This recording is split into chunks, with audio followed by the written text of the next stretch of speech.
ចាថ្ងៃនេះខ្ញុំសូមពឹងពុកម៉ែបងប្អូនអ៊ំពូមីងយាយតាទាំងអស់សូមជួយ share វីដេអូរបស់ខ្ញុំម្នាក់មួយដើម្បីឲ្យបានឃើញបានឮទៅដល់កូនចៅលោកតាចំនួន5នាក់ដែលបានដឹកឪពុកមួយអាយុ90បងប្អូនណាយកទៅចោលនៅក្នុងចានដីទាំងកណ្ដាលយប់ចាបងប្អូនដឹងទេថាហេតុអីបានជាប្រជាជនខ្មែរយើងកាន់នៅពុទ្ធសាសនាដោយសារអីគឺពុទ្ធសាសនាបានបង្រៀនយើង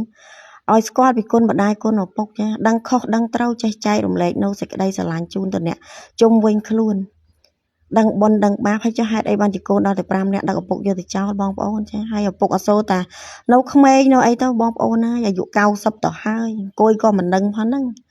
វ័យនេះណាបងប្អូនវ័យ90នេះគឺជាវ័យដែលត្រូវការទទួលថ្នាក់ថ្នមពីកូនចាមើលថែពីកូនហើយគឺគាត់ឆាប់ភ័យឆាប់ខ្លាចខ្ញុំរស់នៅជាមួយម៉ែមាសស្នេហ៍នឹងអ្នកម្ដាយរបស់ខ្ញុំដឹងបងប្អូនវ័យនេះគឺវ័យ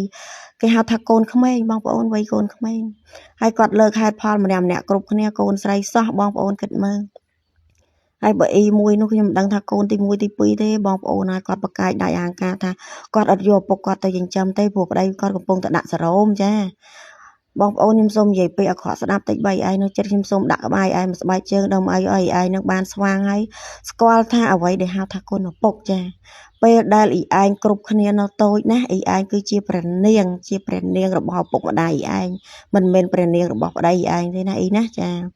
ពាក្យថាឪពុកមួយម៉ាត់គុណធំធេងណាស់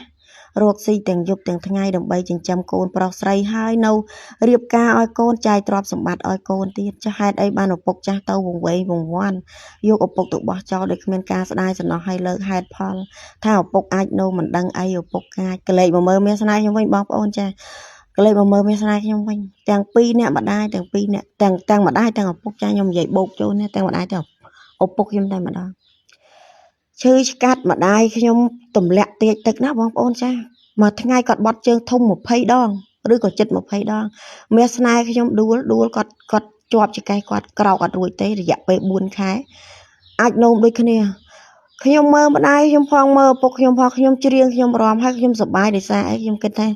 អត់មានកូនណាបានបំពេញបុណ្យដូចខ្ញុំទេចាអត់មានទេមានតែខ្ញុំទេដែលបានបំពេញបុណ្យ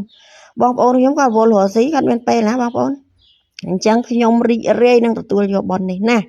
ចាហើយខ្ញុំនឹងលះបង់ដោយឪពុកខ្ញុំលះបង់ចំពោះខ្ញុំចាហើយចុះហេតុអីបានជាកូនដល់តែ5នាក់ដឹកឪពុកយកទៅចោលខ្ញុំសួរមូលហេតុអីគេលើកឡើងថាឪអាចនៅមិនដឹងអីខ្ញុំសង្ឃឹមថាបន្តិចទៀតកូនអ៊ីឯងគ្រប់គ្នាហ្នឹងណានឹងដឹកអ៊ីឯងយកទៅដាក់ក្នុងចានដីកដាលជប់ដូចគ្នាមិនខុសពីសន្តានអ៊ីឯងទេកូនអ៊ីឯងក៏វាដូចគ្នាដែរអញ្ចឹងវីដេអូហ្នឹងសូមផ្ញើទៅក្រុមគ្រួសារអ៊ីឯងជាពិសេសណាបងប្អូនសូមជួយ share ផង